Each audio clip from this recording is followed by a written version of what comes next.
é importante a gente ter, né, essa organização, porque a gente precisa evitar o máximo possível da gente esquecer um pedido, da gente não lembrar que a gente tem um pedido, né, para fazer, para a gente não perder data, para a gente conseguir se organizar. Então a gente precisa se organizar em papel, ou planner, ou aplicativos, ou enfim, alguma coisa desse jeito, para a gente ter isso tudo sob controle, né? A gente nunca vai ter muito sob controle, mas o máximo de controle que a gente puder. Então eu, além de escrever ali no caderno, tá? Eu escrevi no meu caderno, eu passo para o meu calendário. Esse meu calendário, quando a cliente me manda a mensagem no WhatsApp, eu pego esse calendário. Eu olho aqui e falo assim, ó, tem a Kelly, que vai fazer floresta, incríveis, com a Luciana. Acho que cabe um circo aqui, porque são 2 topos de bolo, eu posso fazer um pedido maior. Então, quanto que eu vou precisar, quanto que eu vou poder pegar nessa semana? Então, eu fazia assim, tá? E aqui, como eu já falei para vocês, eu colocava esse valor aqui do ladinho. Já me perguntaram assim, mas esse valor, como é que você organiza, né? A gente vai falar melhor sobre dinheiro só no módulo de dinheiro. Hoje a gente está falando de cliente, de agendamento, tá? Então aqui eu preciso ter visualmente, olhar para ver se não está muito cheio de coisa. Eu geralmente colocava 2 ou 3 no máximo em cada semana, e assim eu fui organizando o meu ano. Tem meses aqui, gente, que eu trabalhei um pedido na semana só. Em agosto, por exemplo. Eu trabalhei um pedido na semana só, porque eu já estava cansada. E aí dá espaço para criar amostra, dá espaço para criar coisas do Natal. Então, sempre pensar, tá, eu vou fazer isso daqui naquele mês, mas o que mais que pode acontecer aqui? Eu tenho aniversário das crianças, eu tenho inverno, olha, aqui tem o meu aniversário, então eu quero nesse mês deixar um pouquinho mais folgado. Então é bom a gente visualizar assim. Eu gosto desse calendário com os quadradinhos para eu olhar e eu ver, para mim visualmente isso aqui fica melhor organizado, sabe? E aí eu sempre coloco assim, são 2 meses, é o que a gente tá e o mês que vem, para eu olhar o que eu já tenho que fazer no outro mês, tá? Isso tudo não vai funcionar se você não tiver organizada a rotina, né, gente? Porque olha, sem rotina organizada não adianta nada eu falar para vocês como organizar a agenda, como marcar ali para você colocar um pedido grande numa semana se você fica embolada ainda lavando louça, lavando roupa e cuidando das crianças, né? Então, primeira coisa de você organizar mesmo é o teu horário de sentar e produzir, tá? Antes de falar aqui, deixa eu ver. Tá. Antes de falar aqui, vou falar também sobre o portfólio, né, que a gente estava falando do portfólio. Esse portfólio que eu mostrei para vocês é um portfólio virtual, quer dizer que ele está aí na internet. Então, quando a gente vai numa loja pedir uma parceria, ou quando a gente vai na casa da boleira falar sobre o nosso trabalho, ou quando a gente quer levar o nosso trabalho que não tiver peças prontas assim, e a gente quer mostrar tudo que a gente já fez, a gente cria um portfólio de fotos. Eu sempre tive esse portfólio, desde 2010 eu construo ele. Então, todos 6 meses eu faço ali os melhores produtos que eu já fiz, faço uma atualização, eu tiro foto ali, monto o meu arquivo no Word e imprimo. Imprimo na minha impressora mesmo. Então, dentro dessa pasta... Oi. Sim, senhora. Antes de ter, né, todas essas coisas, eu sempre tive essa pasta. Então, assim, são trabalhos antigos que eu tenho, ó. Eu arrumei no Word, coloquei uma foto do lado da outra e imprimi na minha impressora mesmo, tá? Então aqui tem muito trabalho, gente, muito trabalho. Muito trabalho.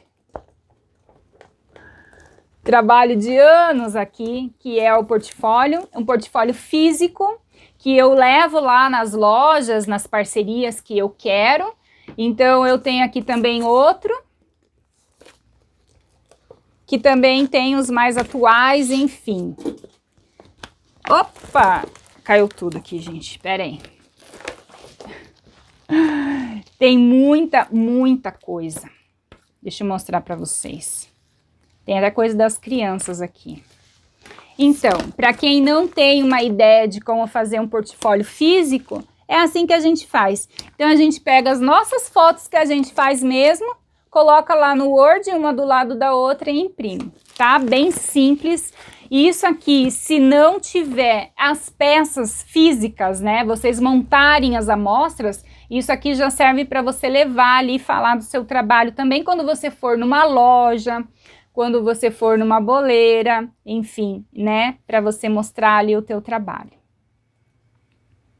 Deixa eu continuar aqui compartilhando a tela com vocês para falar agora sobre as clientes de fora do Brasil. Vivi, eu quero muito vender para fora do Brasil, como é que eu faço? Eu preciso escrever em inglês, né? É o básico do básico. As brasileiras que moram lá fora, elas precisam de uma referência para acharem vocês, para saber que vocês existem, né? Para saber que vocês estão dispostas a vender teu trabalho não só para o Brasil, mas também para outros lugares do mundo. Então, tanto no Pinterest, quanto no Facebook, quanto no Instagram, as hashtags que você usa, você precisa copiar em inglês, tá? Como que a gente faz isso? A gente escreve em inglês. Como é que eu sei isso, Vivi? Eu procuro lá as pessoas que já são em outro país, vejo o que elas estão escrevendo e copio. Eu primeiro entro dentro dessa hashtag para ver se não tem nada muito, né, indecente lá, que não combine com o meu trabalho, que acontece, e aí uso dentro do meu trabalho.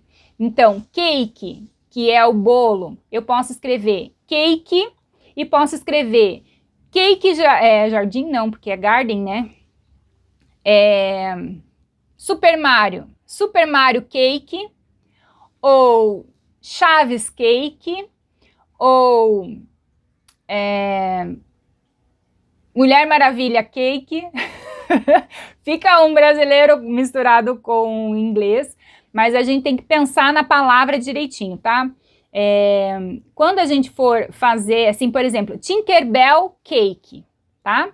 Cake topper, porque é o topo, né, de cima do bolo. O party, que a gente usa bastante, então a gente usa só o party, ou a gente usa...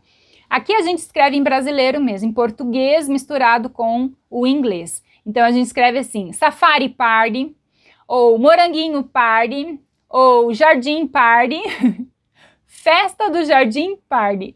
Já vi isso, né? Topper, que é o topper, que é o topo de bolo. Claycraft, o craft, que é o artesanato ali também em inglês. Clay Dolls, DIY Decor, biscuit mais país. Por exemplo, pode ser biscuit Estados Unidos, biscuit Austrália, biscuit Irlanda, biscuit Itália. Pode colocar assim também, que vocês ficam, né, sendo vistas dentro do Instagram, ou no Facebook, ou no Pinterest. Porcelana Fria é o pessoal, né, ali que fala espanhol, o pessoal aqui também da Argentina usa também muito porcelana fria. E aí vocês podem usar também os nomes dos temas junto com as sugestões. Então é isso que eu falei, o cake, né, Super Mario Cake, ou Super Mario Party, ou Super Mario Clay. Então, vocês têm que começar a olhar esse tipo de coisa e começar a mudar também as palavras, tá?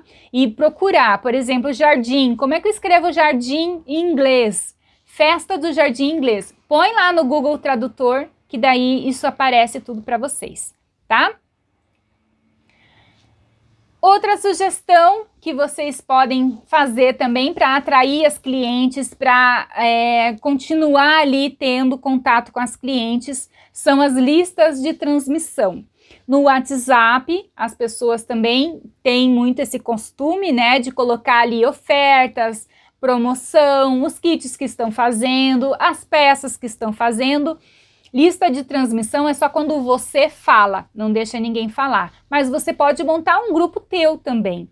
Grupo teu no Facebook também é bom, né? Para as pessoas conhecerem o teu trabalho. Grupo no Telegram, porque vocês viram que Telegram tem muitas outras opções. Hoje em dia ele está sendo muito mais visto, porque tem essas ferramentas. Então, mas é assim, gente, vocês têm que ter noção de que vocês vão abrir um grupo de transmissão, uma lista de transmissão. Vocês vão estar colocando ideias e sugestões e informação ali, vocês vão ter que alimentar aquilo ali mais. Então, eu já tenho Facebook, já tenho Instagram, Pinterest, Instagram, já tenho casa, família, filhos. E aí, eu tenho que ainda fazer um grupo, né, no Telegram, grupo no WhatsApp. Você tem que ver se você vai dar conta, né? Porque aquilo tem que ser alimentado periodicamente, não pode fazer e só largar, tá? Os mimos e descontos, 1000 vezes você dá um mimo do que dá um desconto, você oferecer uma peça a mais do que você dá o desconto, porque o desconto ele valoriza um pouco, né, o nosso trabalho, o desconto ele sai do nosso lucro. Claro que para uma cliente que eu já conheço, que já comprou de mim, aí eu posso dar desconto, é sempre assim, eu preciso ser flexível nessas coisas, tá? Dentro também ali do material complementar, eu deixei para vocês etiquetas para vocês colocarem dentro do saquinho, para vocês fecharem, agradecendo a cliente, obrigada cliente maravilhosa, obrigada pela compra, essas coisas também tem ali no material complementar para vocês darem uma olhadinha, tá? Lá também tem um e-mail que eu coloquei, uma sugestão do que falar para pedir depoimento. Esse depoimento que, eu não consigo depoimento, não consigo uma foto da festa, eu não consigo ter esse retorno do cliente. O cliente não fala comigo. Primeiro, você tem que pedir. Chegou lá a peça, você sabe mais ou menos o dia da festa, entre em contato uns dias depois, entre em contato perguntando se você tem autorização de postar aquelas fotos da festa, se você pergunta assim para o cliente se ele tem como ceder, né, a festa, a foto da festa, se ele tem como ceder também um depoimento, se ele pode te ajudar com esse depoimento que você precisa bastante, porque isso vai ajudar no seu trabalho. Você comenta, conversa, tem que pedir. Primeira coisa, tem que pedir, tá? E depois você pode também oferecer uma troca. Então, você pode falar assim, olha, se você me der um depoimento ou se você me der uma foto, eu posso te dar 5% de desconto na próxima troca, na próxima compra. Ou você pode entrar, no próximo pedido eu te ofereço mais uma peça de brinde, sei lá. Você pode dar uma troca para ele, fazer uma troca com ele. Então, ele te dá o depoimento e você dá alguma coisa, né, em troca disso. E aí você pode também fazer uma pesquisa anônima, né? Existem 2 tipos de pesquisa que você pode fazer. Aí essa pesquisa tem que ter um link para você mandar para ele. E isso aqui é mais para o teu controle, né? Existe ali um Google Forms que eu deixei também nesse arquivo do material complementar, que é um link do Google mesmo, que a gente monta a pesquisa. Vocês, acho que a maioria já participou de pesquisa assim. A gente também pode perguntar para o cliente, de 0 a 10, quanto que você me dá, né, de atendimento? Quanto que você avalia o pedido junto comigo? O que eu posso melhorar? Colocar ali um espaço para ele escrever também, tá? E existe também essa opção, eu não achei, gratuito, então eu só coloquei para vocês olharem, para vocês saberem que existe o NPS, que é um formulário de pesquisa automático. tem que ter um e-mail marketing, tem que ter um e-mail especial lá, é todo um forrobodó que existe para fazer esse formulário de pesquisa. São links que daí você vai lá e direto você só aperta um botão de estrelinha, né, para você falar a tua opinião sobre a empresa, tá? Isso aqui é um pouco mais avançado. O Google Forms ele já atende a gente bem, mas eu nunca precisei. Eu sempre deixei bem à vontade as minhas clientes, porque como eu tinha um volume muito grande, eu não precisava correr atrás, mas só de você pedir, ela já vem, e de você ficar de olho também nelas lá nas redes sociais, e você mesmo pegar as fotos e você usar. Não precisa marcar ninguém, não precisa escrever nome de ninguém, você pode usar aquelas fotos porque é o seu trabalho. Então, você tem direito também a usar aquilo, tá? E aí, eu trouxe em sugestão para a gente também tem essa opção, né, da gente produzir um cartãozinho ali, como se fosse um cartão de crédito, bem bonito, dizendo que você é minha cliente VIP, e aí você ganha 10% de desconto em compra da próxima compra, né? A gente manda isso junto com a nossa embalagem, junto com o nosso produto, e aí a gente pede assim, assim que você me mandar um depoimento, a gente pode escrever junto, ou assim que você me mandar uma foto da peça né, sendo usada. A gente pode colocar isso ali também para firmar. E fica bonitinho, olha, gente, fica um cartãozinho bem bonitinho. Você coloca também o teu nome, enfim, pode ser montado, tá?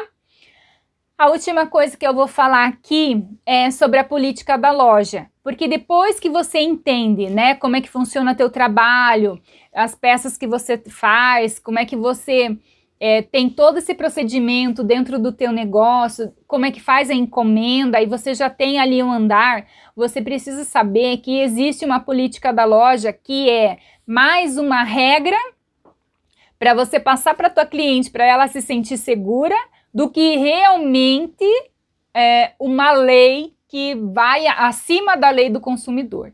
Então, a gente tem que entender que a gente é uma loja, que estamos aqui suscetíveis à lei do consumidor, que agora tem uma lei, né, que eles estão ainda adaptando essa lei virtual para as lojas online e tudo, né? E ainda a gente é lojas online de artesanato, que é uma coisa bem diferente. Então, a gente precisa fazer também a nossa política da loja, mas a gente tem que saber que existe uma lei maior do consumidor que protege o consumidor e que a gente está suscetível a isso, tá? Não retira de jeito nenhum as tuas responsabilidades. Você pode colocar o que quiser aqui na política da loja. Se tiver contra a lei do consumidor, não adianta, que a lei do consumidor é maior que você, tá?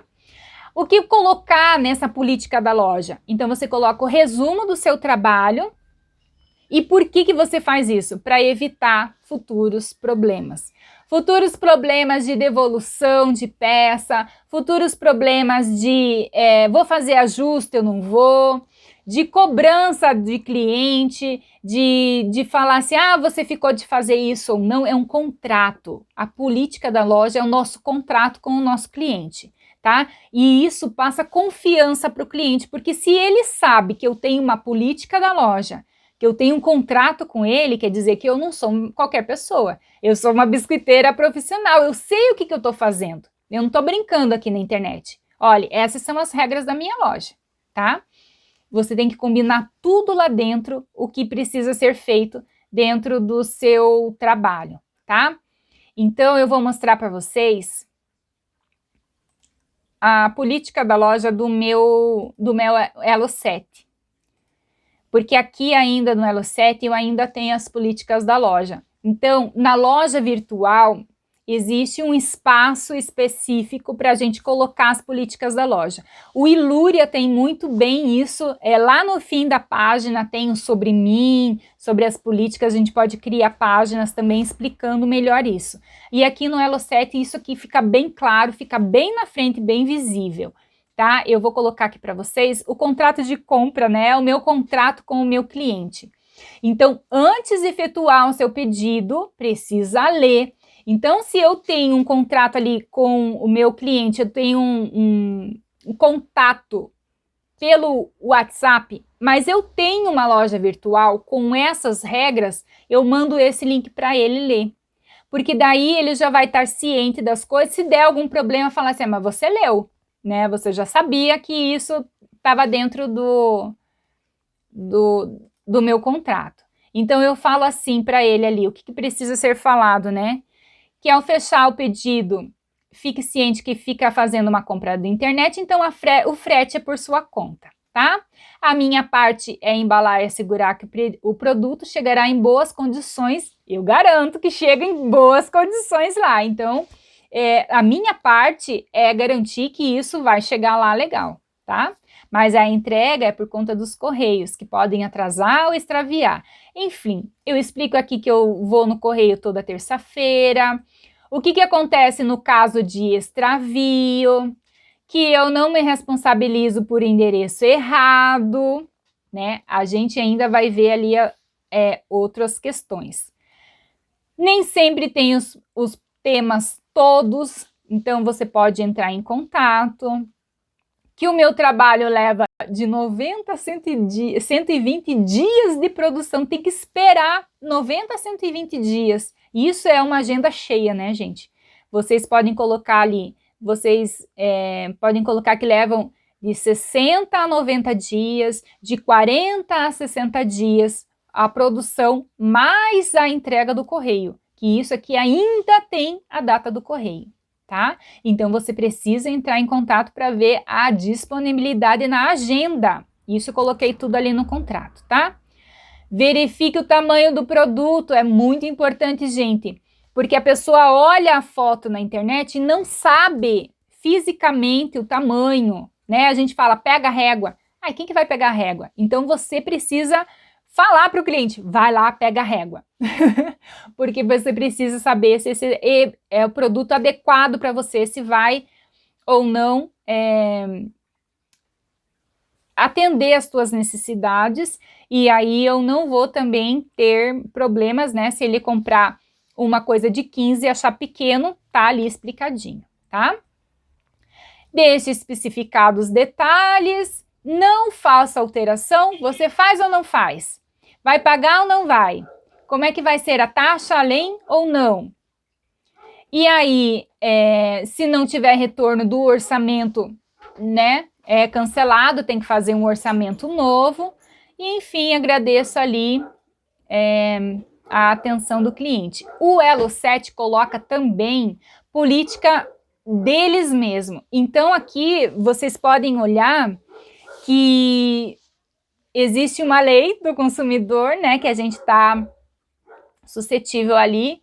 Então, caso aconteça dúvidas, se a loja não disponibilizar a política própria, os termos seguidos estão definidos pelo reembolso, então tem toda a parte de reembolso, que o comprador tem, devolução do produto, enfim, todas essas coisas a gente precisa ler.